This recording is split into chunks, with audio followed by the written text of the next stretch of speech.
Okay, that's us. Good evening, everyone. Welcome to tonight's webinar from the Institute of Directors. I'm Paul Holden. I chair the new branch in the south of Scotland. Big opportunity to cover huge various amounts of rural and industrial areas, but we're getting there slowly but surely. So we're delighted to start off tonight with a webinar that hopefully will be of interest to everyone. Wildly different, I suspect, from those of us that might enjoy speed to those of us enjoy the cultural bits of tartan weaving and areas like that. So it's all good stuff. I'm in Newton Stewart. We've got Mark Craig, who's across in Galashiels tonight with our guests John and Anna, and he's going to mostly host the evening. So I'll pass over to Mark now, and please enjoy, and I'll catch up with you at the end. Great, thank you, Paul. I'm vice chair of the new branch, so I'm joined by John. You two guys may want to mute yourself for the moment. So I'm joined by John Cleland, who is dealer principal of Clil and Volvo here in Galashiels, and John's retailership was the retailer of the year in 2019 for Volvo, and it's one of the most respected car dealerships in the country. In addition to his amazing Volvo business, John is a highly successful race driver and has won the British Touring Car Championship twice, amongst many other achievements in the UK and beyond. Our other guest, Anna White, was recently awarded the title of IoD Director of the Year 2020 for the South of Scotland for her business Scotland Shop. And founded in the Borders by Anna in 2002, Scotland Shop now retails from a physical store in Edinburgh and online across the world, providing products and services in 6 languages. The firm also created the famous tartan worn by rugby legend Doddy Weir. So John and Anna are with us. We have some questions for them. And as we go on through the night, if you'd like to ask a question, please pose a question on Zoom to me. I'll pick it up, and if we have time, we'll take your questions for John and Anna as well. So we're going to kick off. Enough from me, enough from Paul, and I'm going to ask Anna first. Anna, tell us who you are without telling us what you do. Now, I know this is your favourite question, and one that definitely needed a little bit of thought. So who am I? I'm a dairy farmer's daughter from here in the Borders, and I always vowed I would never live in the Borders or marry a farmer when I was about 16 years old. But here I am, back here running my business and thoroughly enjoying being here. I think the nice side to my business is that I get to deal internationally as well, which is what I always hope to do. So I have 2 children, 2 teenage children to keep me on my toes. I think being a dairy farmer's daughter is a great thing because I am no stranger to early mornings and lots of hard work, which goes alongside with running your own business. My love is of being outdoors and traveling and meeting lots of interesting people. And I'm very lucky that my work allows me to do that. Fantastic. John, let me ask you the same question. Tell me who you are without telling us what you do.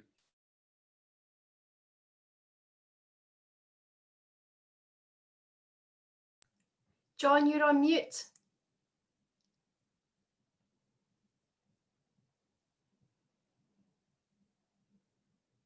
Apologies. Right. I'm John Cleland, and I'm an ex-professional race driver. I raced for 20 years professionally for General Motors all around the world. I'm originally from Lanarkshire, a wee place called Wishaw, and I moved further and further and further down into the Borders here over the last 40 odd years. I've been lucky enough to, as I say, race cars and be paid for doing it, whereas I'd have done it for free, but I just didn't tell Vauxhall, who were my employers, that I would have done it for free. So I've been lucky. I've won a few championships. I've won a lot of races. I've met a lot of really nice people over the years. And now I've settled in Melrose. I've got 4 grown-up children and 4 grandchildren. I know I don't look this old, but I really am. Excellent. Thank you both. So let me ask you to take a couple of minutes each to describe your business to us, because the people watching, they may not know. So please just take 2 or 3 minutes and just tell us about your business, where it's come from and where it is now. Anna, let's go to you first. So my business is scotlandshop.com, and we are a tartan business. Tartan is what we do, and we sell a whole range of products, clothing and accessories, interiors products, all woven, fabrics woven down here in the Scottish borders, and as far as possible we manufacture everything locally as well. We sell online, was where I began my business in 2002, and I've built that from 0 sales, I suppose, to where we are today. We employ about 16 people across 2 sites. So we have a shop in Edinburgh now, at the west end of Edinburgh, which we opened about 3 years ago. And we also normally in normal times run pop-up shops in the States and Canada. So this year we would have had about 12 events in the States that we would have attended, but obviously that's not happening. So we've had a bit of a shift this year onto video appointments, virtual appointments instead, and done a variety of other things to keep the business going. Brilliant. John, tell us a bit about where did Clil and Volvo come from and how has it grown? Well, as I say, I originally come from Lanarkshire, and my father bought a wee garage in Peebles way back in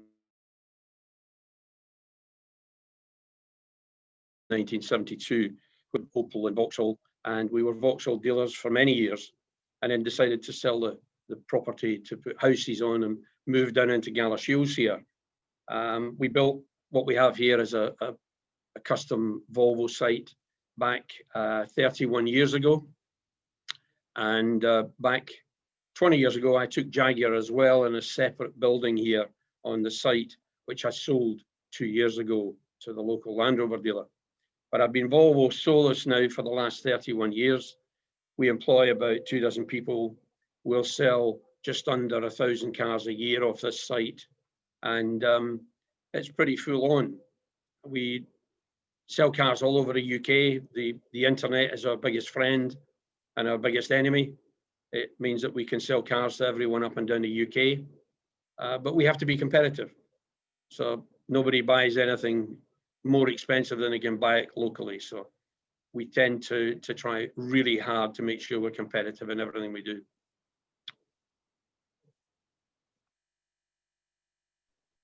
Well, so that's the background to the business. So these have been trying times for businesses of all kinds, and I'm guessing that they've been challenging times for both of your businesses. So would you like to tell us one key thing that you've learned in the last 12 months? Let's go with Anna first. I think the most important thing for us in the last 12 months has been the versatility of our team. The people in the company. We do a very personalized service. We're custom making clothing and garments for people. We're made to measure, and they choose their tartan, they choose their garments. So it's a very personal experience buying from us anyway. So our team tend to be a very kind of strong, their personalities come out in their selling anyway. But what's been really important to us in the last 12 months is the ability of that team to quickly switch those skills to different mediums. So where perhaps before they sold face-to-face, they're now selling via video call, or they're chatting to customers in different ways. We're doing more over the phone. So being able to just take a team and give it a different focus or switch what they need to do, and that team just being able to adapt to that for us has been what's allowed us to survive. So thank you, team, you've done a good job. Has it been a hard process to get them to convert from one mode to another? I don't think so, no. And I think we're really lucky. We have a strong culture at Scotland Shop. We're a real family, and I think that's a bit of a Scottish Borders thing. I think John probably shares that with me, where we do have a real team spirit. And so as soon as the whole COVID thing struck, and we we sat upstairs in the main office and said, right, how are we going to deal with this? And it wasn't them looking at me saying, Anna, what are you going to do? It was well, we wondered if, could we do this? Could we try that? And within 24 hours, we had the virtual appointments up and running, being promoted. So that team allowed that to happen. So no, I would say we were able to move pretty quickly on that. So we're lucky. A supplementary question from one of the viewers to say, if you're making made to measure, does that mean self-measuring? It does. So customers can order online, obviously, so they would measure themselves anyway if they were doing that. And already, obviously, a lot of our business is done that way.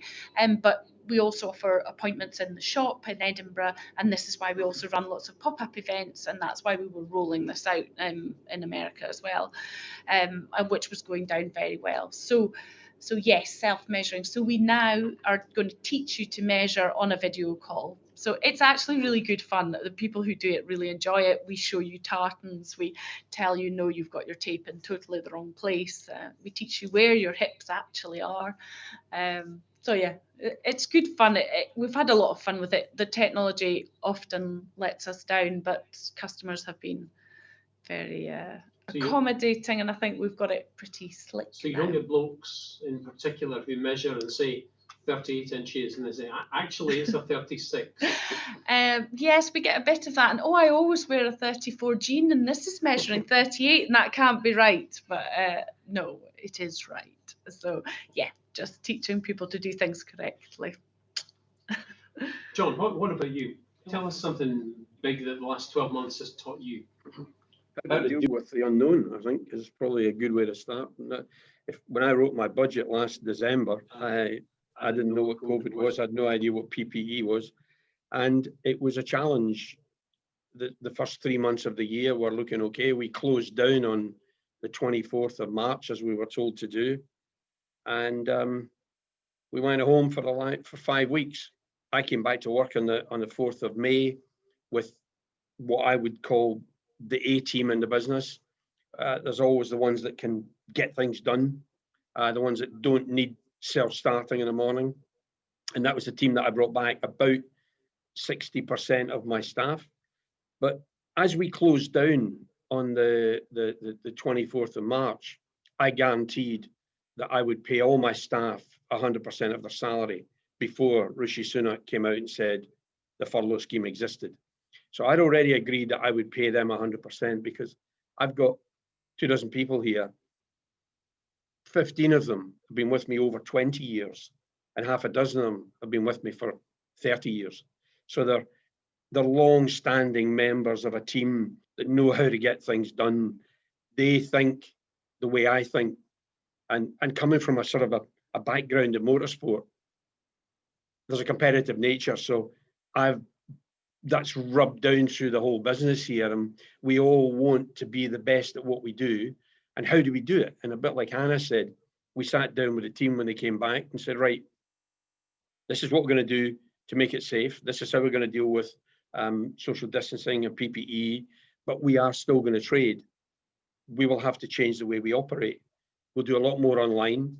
We'll communicate with customers on Zoom, WhatsApp, Teams, whatever they wish.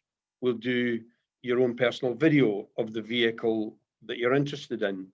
And the sales team were right up for that because they're quite young team. And even the old guys are right up for all the technology. So that was easy to do. And the customers love it. They absolutely love it. And we do, as I said before, we sell up and down the UK. We have a good reputation if you go on our websites. We don't write the reviews, the customers write the reviews. And you trust what you buy. And my view is, if the customer's not happy with it, he can have his money back. He or she can have their money back. We don't argue. It's not they can have their money back just because they don't like the color. If there's a good reason, we do that. And there's no messing around. We try to, the argument about treat customers the way that you'd like to be treated yourself, I don't agree with that. I think you should treat customers the way they want to be treated because each one of us expects something different. We don't all want to be treated quite the same way. So my team are fairly good at understanding what our customers want. And it's great for me that the showroom environment's back open again, and I can hear customers laughing in the showroom, which means that we've got the customer on side, you know, and that's always a real bonus for us. So yeah, it's been a challenge, but it's working really well so far. We just don't need another lockdown. I'm pretty sure there's a PhD waiting to be done on the psychology of car showrooms and the conversation thereof. Anna, we have a question from Natalie, who is in Edinburgh but works a lot in the Highlands, and she asked two things. One, she wants to know, did you actually marry a farmer? Yes, I did. I did. Yeah, I forgot to say that. My introduction was terrible, wasn't it? I did marry a farmer, but I married an arable farmer, and that means you get the odd bit of holiday and time away. Very different to a dairy farmer. And Natalie has a follow-up question for both of you, saying from where she is in Edinburgh, it feels like the south of Scotland, the borders are currently up and coming in business terms. Does it feel like that to you? I don't know. That's a good question. Yeah, I think we're always in danger of being branded as being a bit sleepy and a bit liking our nice lifestyle and our pleasant environment and not necessarily pushing ourselves. But I think, like John, I'm quite a competitive person, and that probably comes out in my business. My team will tell you I am never happy, never satisfied. And I don't think that's a bad thing because you keep pushing on. So I think, no, as an area, we have great resources, we have some great people, like every area. Yeah, there's lots of opportunities. John, do you think that? Yeah, I mean, as I said previously, I came from the west of Scotland. I worked for many years in Glasgow when I was a young salesman, and coming to the borders was a bit like Anna just said. It was a bit Sleepy Hollow. My territory consists of 110,000 people, 43,000 houses. I mean, I probably know most of the people in the borders that I sell cars to, but we're trusted here because it's a small community, and if you do something bad or you do something wrong, word goes around very quickly.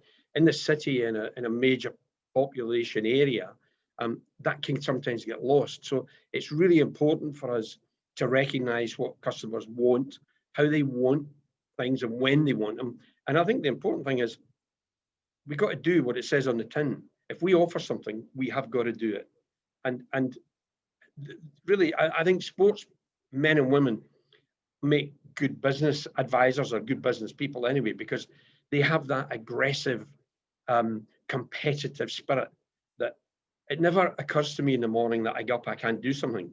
So COVID, whilst it worried me from a health point of view and anyone that was involved and anyone that hopefully close to me didn't contract it, but it never occurred to me I wouldn't come out the other end of it.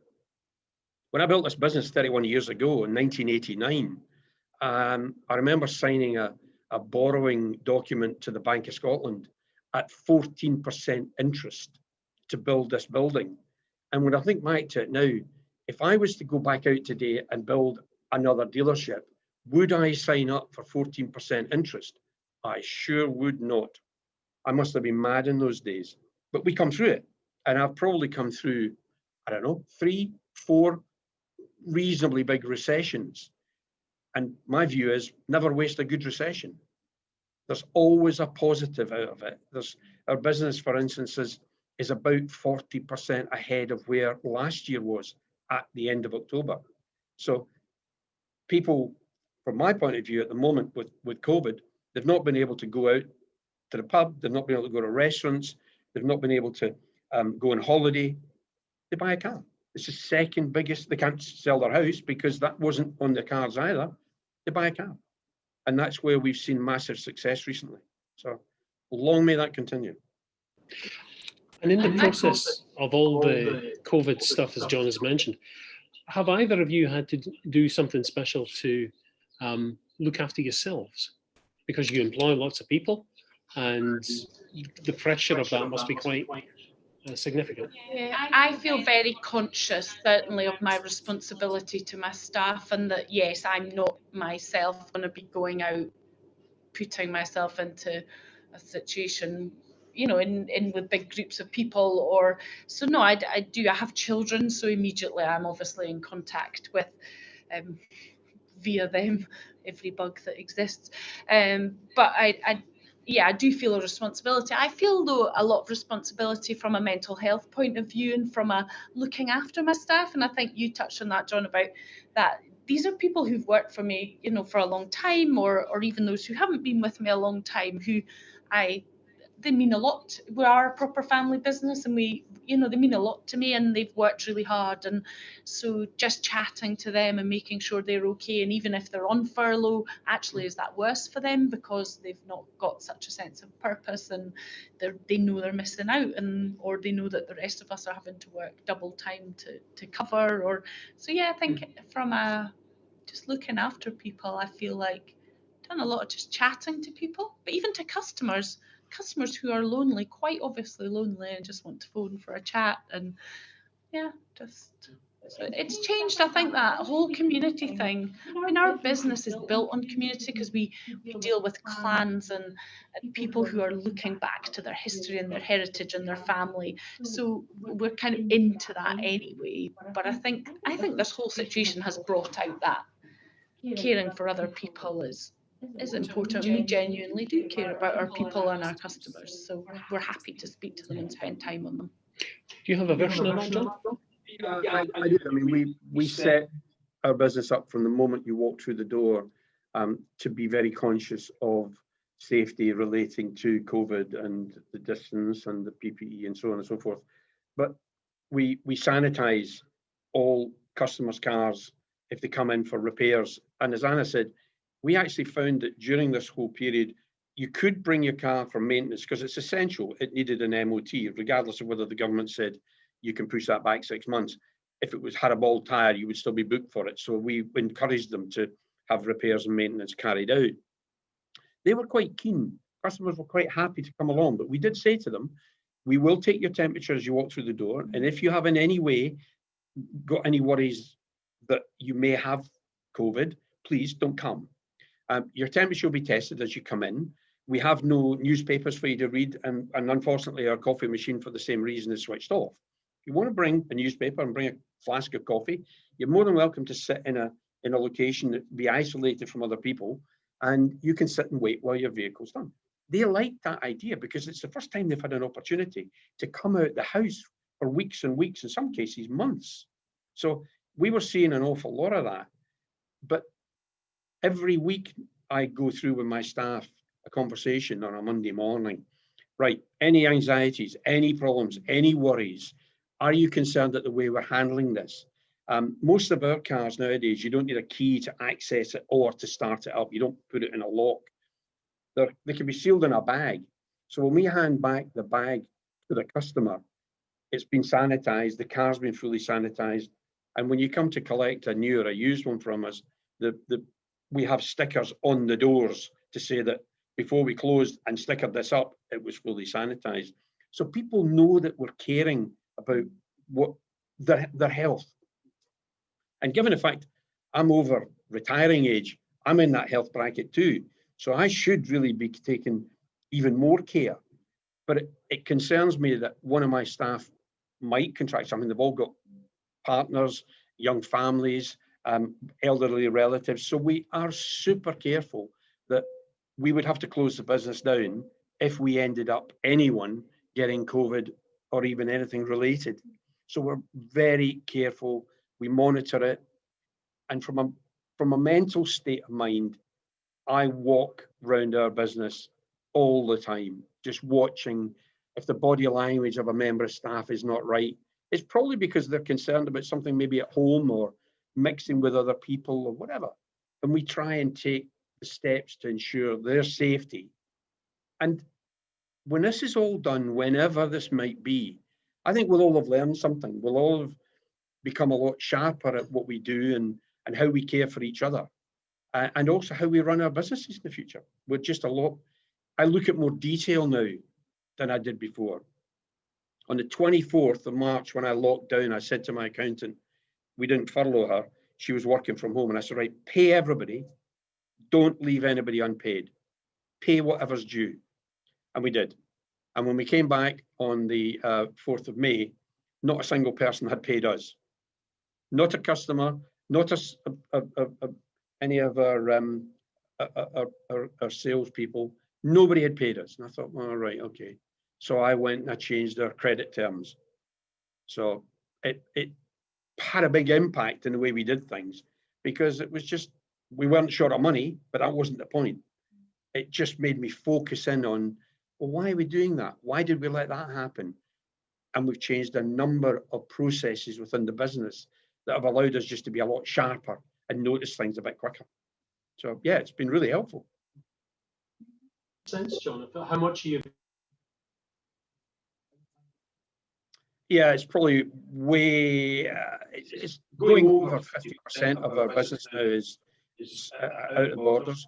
There's a huge chunk in the central belt, but we now, because of the brand we're selling and the sort of product, there's not a white one of these all over the country or a red one or whatever. People tend to buy, and providing you do what you say, and when the car arrives, it's exactly what you promised, because we'll send them videos and everything about it. Providing that customer's happy, they'll tell lots of people about that. So yes, we sell up and down the country. From the COVID thing started, we've been delivering cars on the south coast of England, London, Wales, you name it. We've supplied cars literally peppered all over the UK. It's because England didn't really get their act together as quickly as we did up here. They've never been to the show. Online. So how does customer service look like if it's online? Basically, the inquiry will come into us via the internet, as I'm sure most businesses nowadays are, and that is growing all the time. So we have to be sharp at the beginning and put videos and all the pictures about the vehicle that they're about to try and buy, and be ahead of the questions. Does it have this? Does it have that? Let's show it in a photograph. Then the sales team will talk to them. Do you want another video? Do you want to do some WhatsApp? Do you want to talk on the telephone? We don't need them here to sign a finance agreement. This can all be done remotely. And we have a fully trained driver that will deliver the vehicle and either bring a part exchange back or find his own way home. And he will sanitize that vehicle as he leaves it. And again, hand the keys to the customer. So we're telling the customer this all the way along the line. And we're not promising them something we don't give them. And I think that's built up a massive relationship for the future, because we've done it right this time. What's to say they won't come back and buy another car? You know? Hannah, 2021 could be pretty tight for customers. Mm-hmm. Do you look forward to 2021 with some optimism that people are still going to buy the kind of luxury goods that you would typically sell? I have to admit, I have a degree of trepidation about 2021. I feel like we've got the Christmas period just now, and for us that's really good. It's always a good time of year, and people, I think, this year really want to celebrate Christmas and have some joy. So there's a lot of tartan stockings going out the door. But I think where people haven't been able to get married this year, potentially we hope that they'll be able to get married next year. So there should be a bit of a boom on that side of things. How much money will people have to spend? It's difficult to tell, because as John says, people have saved money in a way because they've not spent it necessarily on things that they expected to, such as holidays. So I think it's a really difficult one to call. What we sell now is different to what we would normally be selling now. We're not selling as many pairs of tartan trousers or as many tailored waistcoats, because people aren't going out at Hogmanay, they're not planning for Burns Night. All these things that we generally do well from aren't going to happen, or not in the same way.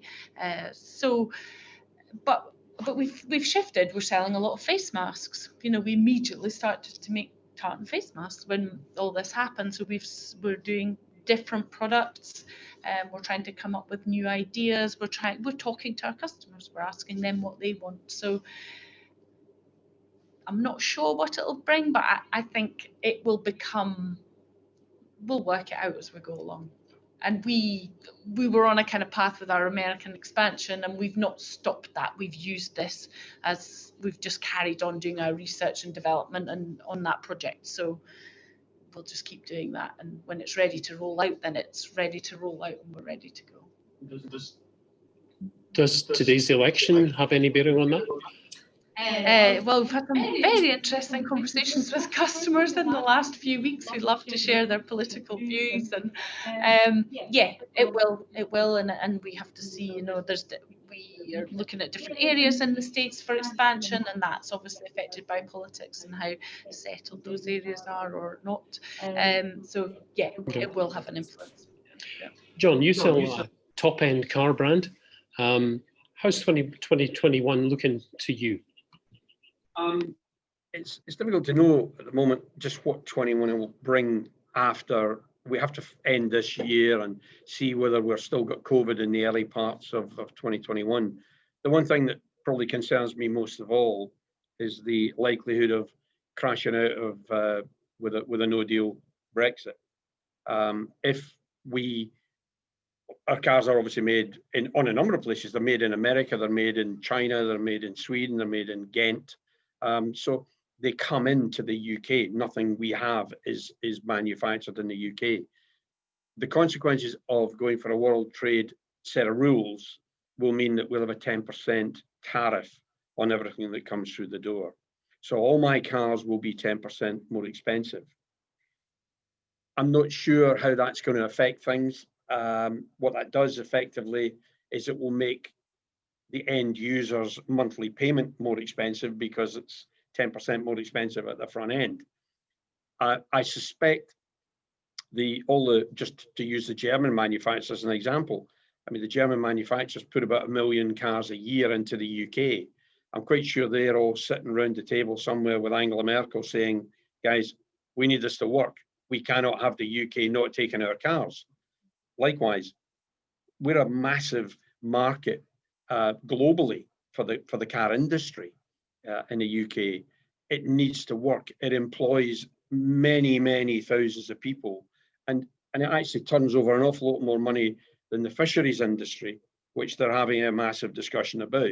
We can't leave without a deal. Well, actually, we can't leave without a deal for our industry. There's lots of industries affected by it, but you know, cars are an integral part of our livelihood nowadays. Our business, you know, we rely on them for everything.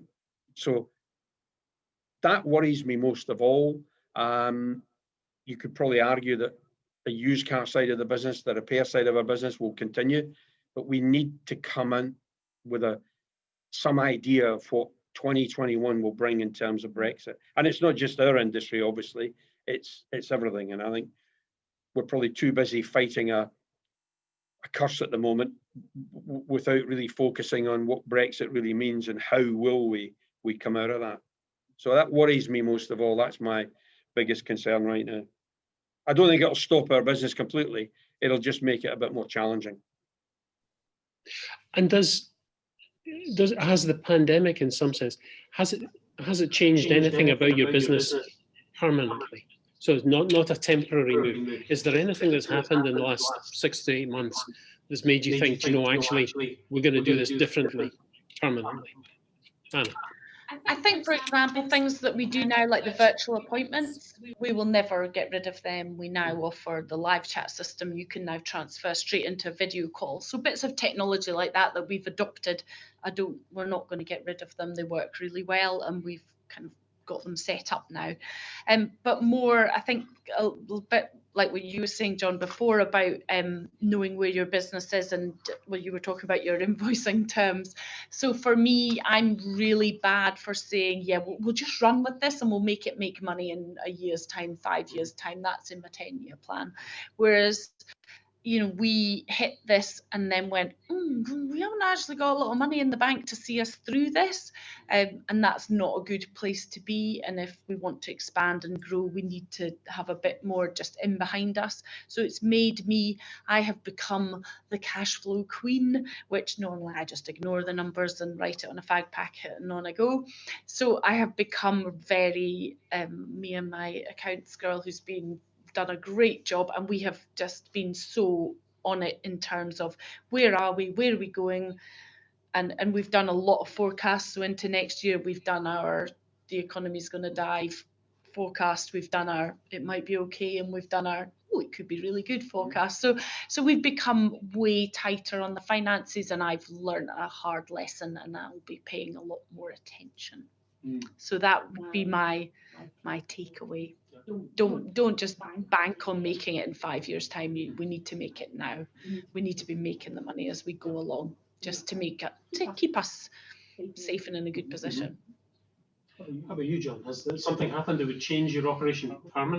Yeah, again, probably we did a lot of internet sales before, but we relied on customers contacting us. Then we would make a telephone call to them, and then we send them a few emails, and then we'd agree something thereafter.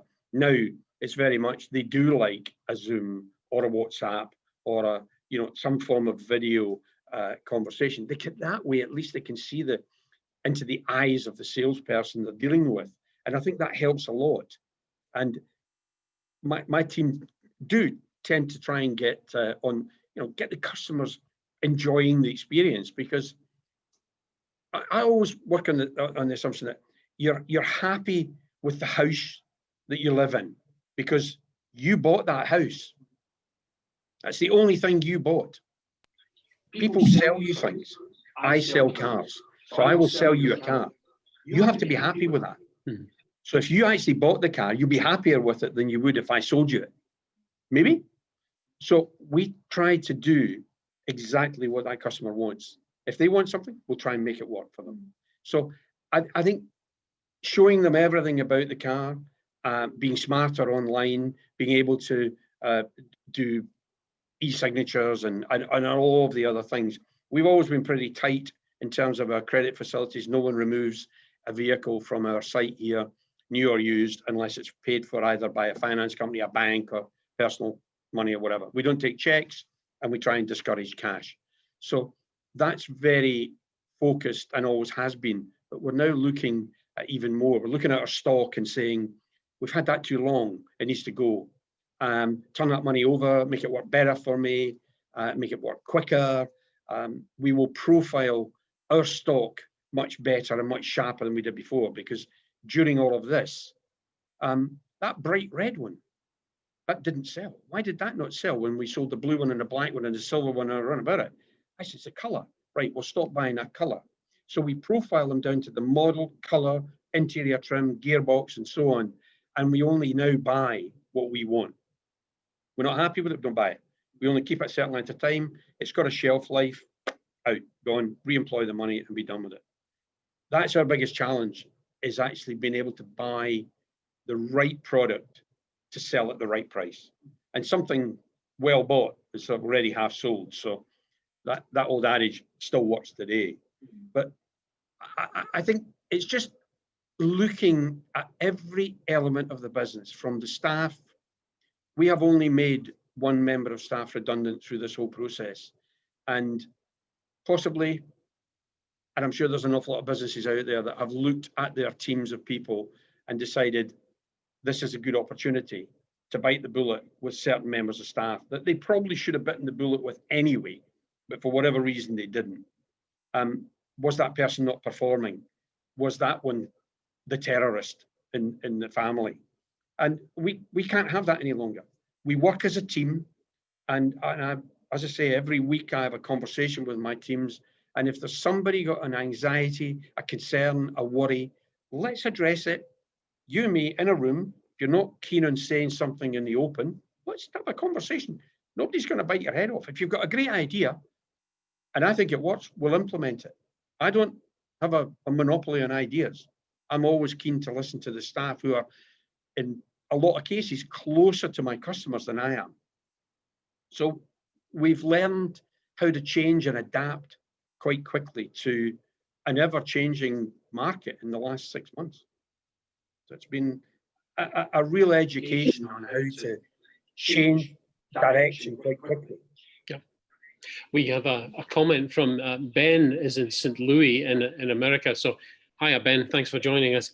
He makes a comment where says that 2021 will be a positive year. Businesses have a time to restructure, revise goals and objectives, devise new strategies, and will turn a bad experience from COVID-19 into a positive, fresh journey ahead.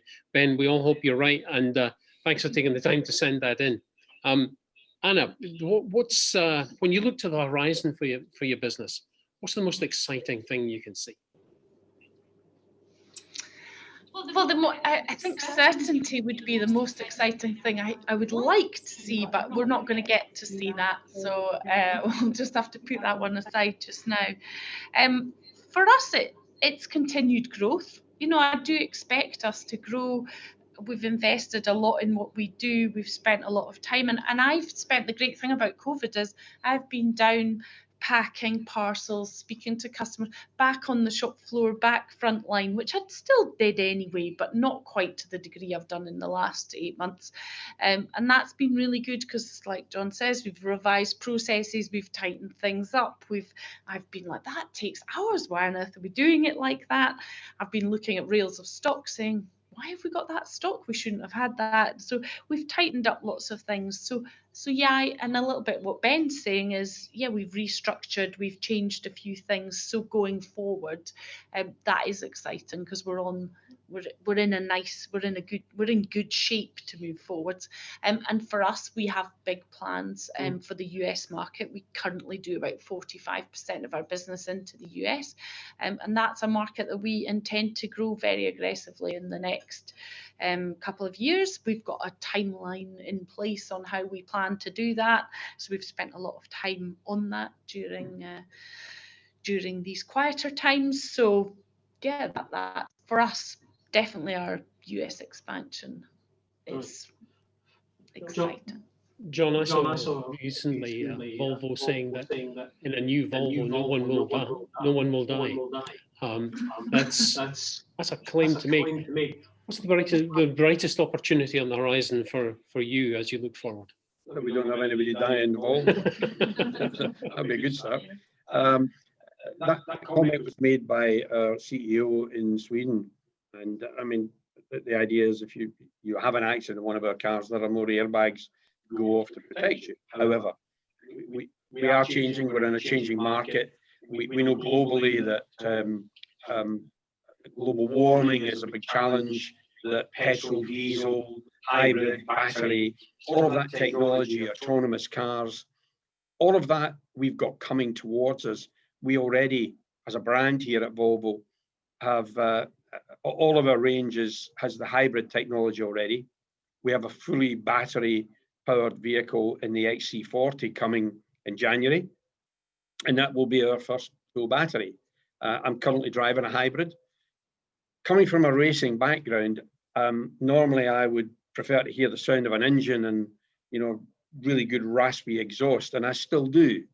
However, the world is changing. We are definitely going down the route, whether I like it or not, of changing technology from an engine point of view. We will not have engines as we know them now. So all of that's changing. The only bit I can't get my head around is autonomous drive. If you don't like driving a car, get a taxi. That would be my view. Don't let the car drive you. Forget all that. You know, there's a good chance that you're going to have an accident. So I am not a favour of going down that route. Wehowever, I think if I had to sit down right now and write a budget for next year, I think it'd be fairly optimistic.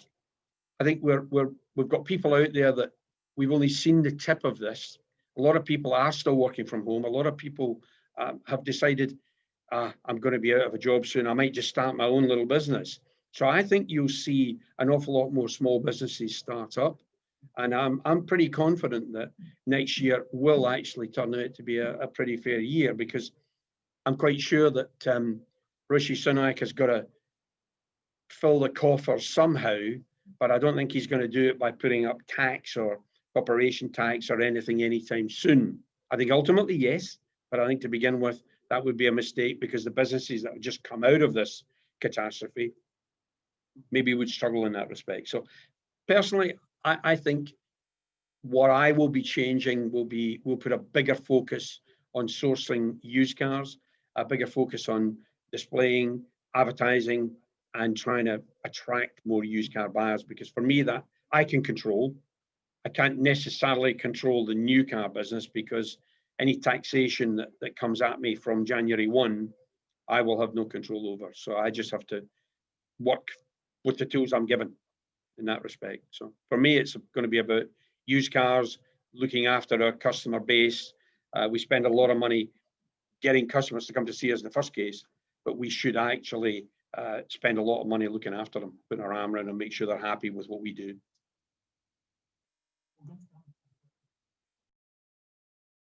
Myself. We're going to come to a question just shortly about the qualities of a great director. But Kirsty, with your help, I'm going to show you a little bit of a clip which involves John. I chose this, not John. And this maybe shows one of the qualities in that. So if we can get the screen sharing to work, then hopefully we'll be able to do this. So let's have a look. Soper goes through to fourth position inside the Vauxhall, and Harvey's right behind. Harvey's attacking Cleland. There's Harvey, there's Cleland. So Cleland has stayed ahead, but Soper is ahead of the Vauxhall. So John Cleland is sandwiched between the two BMWs. I'm going for first, says John Cleland. But he's got to pass a lot of people, including the battered BMW of Steve Soper. They go round Abbey, and Harvey's coming up. Tim Harvey in the second BMW is inside Cleland at Bridge. He's gone through. He's up to fifth position. He's up to fourth position because Steve Soper's let him through. Tim Harvey is leading the championship again. Fantastic. But John Cleland is attacking Soper. He's up on two wheels. Soper holds his line. He's pushed right out to the right. He attacks again as they go to the right-hander and Lovehill. And they both spin. They're both out. Soper and Cleland both out of the race. Two very determined chargers, each refusing to yield, and they've both paid the penalty. This is the last lap. Rouse leads, Allen second, Leslie third. There is Allen closing again on the Toyota. But Andy Rouse wins for the 60th time in his career. Vauxhall win the Manufacturers' Championship, and Tim Harvey wins the Drivers' Championship for BMW. A superb drive by Tim Harvey. Joy for the team. There's Tim, and it is for John Cleland utter dejection. I just have to say, you know, the man chopped me a couple of times, then he runs into me. It takes me straight in the barriers. I mean, what are we doing here? Is this stock car racing or is this motorsport? He might get away with that in Germany, where he might be Mr. Superstar. But this is clean. The man's an animal. I just I love that clip, because for me, it's a great motorsport clip. It has Murray Walker, the man commentating like his trousers are on fire, but most of all, I think it shows John in a light of total determination, and I do wonder whether that concept of absolute determination is what sets really successful business people apart. Does that have something to say to you, John? Well, as I said, I was a professional driver paid to do a job of work for 20 years. And if I won a race and then subsequently a championship, it meant that the manufacturer had a better image, sold more cars, and it was good for me as well. Again, it was a bit like I said before. I mean, I would get in a car that maybe wasn't a race-winning car, but it would never occur to me that I couldn't extract the best from it. And that rubs off on the way I do business, because, you know, I'm one of 98 Volvo dealers in the UK. I've won the National Volvo Dealer of the Year award twice. I've won the Regional Scottish Dealer of the Year 4 or 5 times now. My staff know what's expected. My staff know we want to win, and not at all costs, as the BMWs did in that clip, but whatever it takes to do, we have to do it. And if it's to give the customer the best experience, if it's to supply exceed their expectations, and it comes from just being, I think my racing background was, I can win this race. It would lose a wheel, I'll win this race. It just never occurred to me. I was either really stupid or really optimistic, and I'm not really sure which of the two it was. But it just, I tell you, sportsmen and women, I know we talk about Doddy Weir there, but there's a guy who, as a serious competitor, you wouldn't step in his way. And that's what's helping him to get through where he finds himself today. He has that never give in attitude. And it doesn't matter whether it's what sport, whether it's a golfer, a tennis player, or snooker player, whatever, they have a brutal ambition to win. And that's what drives me in this business. I don't need 3 Weetabix in the morning to get up and go at it. I have it, I grew up in it, and I learned to do it the hard way. What do you think is the kind of qualities that a successful director needs? You won the award for South of Scotland Director of the Year, so you're well placed to tell us. Yeah, I think I share a lot of what John said about that. Just, it doesn't really occur to me that we're not going to succeed. It's not necessarily going to happen in the way that I think it is, but I have a picture in my head of where we're going to be and how we're going to get there, and somehow we will get there. And I think definitely by my kids, I'm regarded as a bit ridiculous and a bit unrealistic, and I think my husband sometimes wonders too. But I said to Emily, my marketing manager, I think we'll open a shop in Edinburgh, and she always harks back to that of, you said that, Anna, in a passing comment, and then 6 months later we had the keys. And it is that kind of, right, we've decided this is the right thing for the business, let's just get on and do it. And that's partly what I love about running a business, is you can make a decision like that and you can move things on quickly. I would hate to work for a big organization or where you couldn't do that. So yeah, I think that total ability to just focus and to make things happen and not to give up. And yeah, there's days when I go outside and might have a little cry or a little 10 deep breaths of, oh God, how are we going to deal with this? But it doesn't take me very long, I don't think, to bounce back and come up with a plan. So I think that kind of resilience and ability to just... I agree. I think that's exactly right. I think anyone that works for themselves, you can't let the staff see that you're concerned about something. You can't let them see that your head's down and it's like, oh no. You go in a room somewhere and you go, how are we going to fix this? And that's the first thing that always comes to mind with me. How do we make this work? That didn't. Let's look at how we can make this work.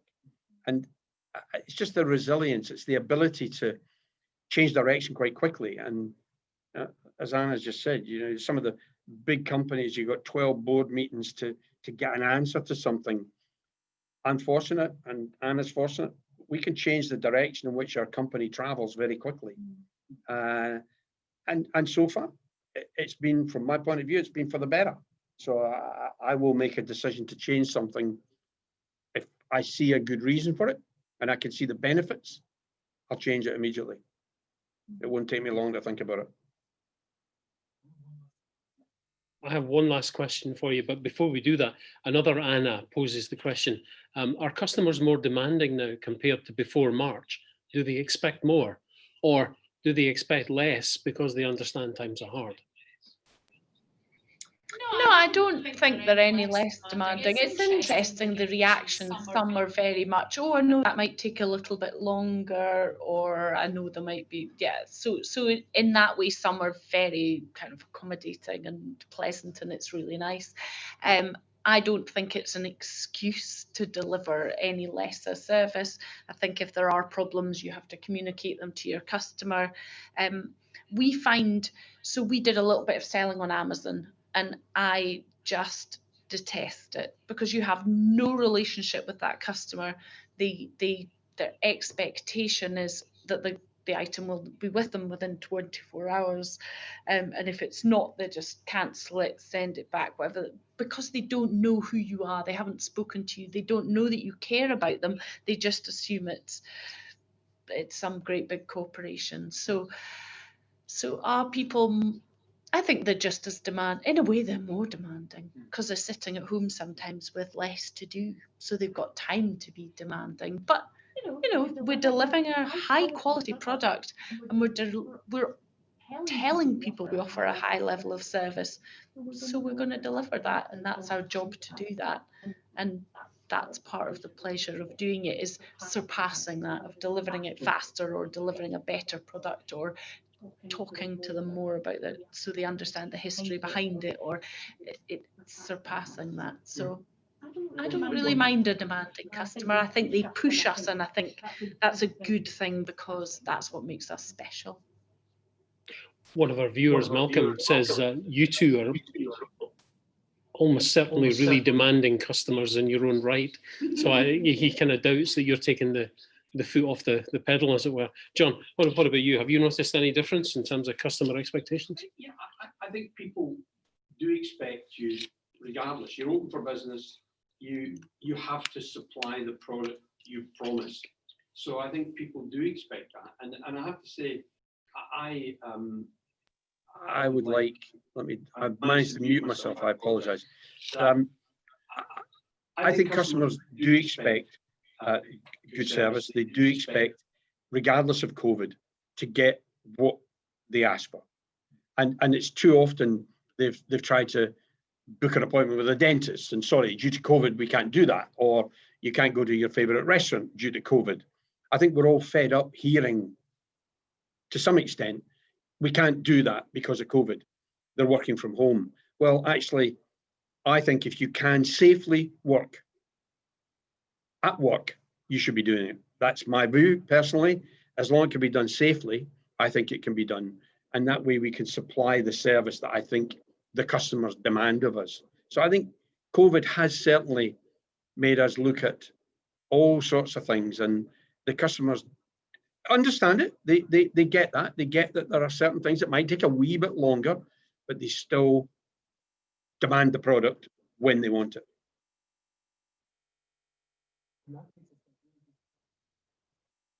Scheduled 6 till 7, and that's a really good place for us to stop because it is exactly 7 o'clock. So I want to say a special thanks to John for hosting us here at Clil and Volvo, to Anna for coming across, and for the pair of them exchanging views with each other as well as with us. I've had a ball just asking the questions. So Paul, back to you to close our meeting for us.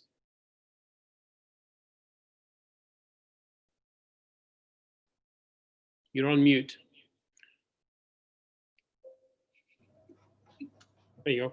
I was so entranced with the way this evening has gone. It was a shame it was coming to an end as far as I was concerned, but there we are. I'd like to give my thanks to John and Anna too, because I thought it was absolutely fascinating, their deep insights. And it wasn't a lecture, it was almost subliminal about what you guys need to wake up to and think about and the ways forward. So a huge thanks. I actually found it really, really interesting. We're, I think, quite proud that we've been able to, at long last, start this branch across the south of Scotland. Any and all of us are available at any time. You can get Mark and myself through the Edinburgh office at any time. Anything we can do to help, or you need some info about the south of Scotland, give us a shout. And that's what we're here for. So a huge thanks, and good night.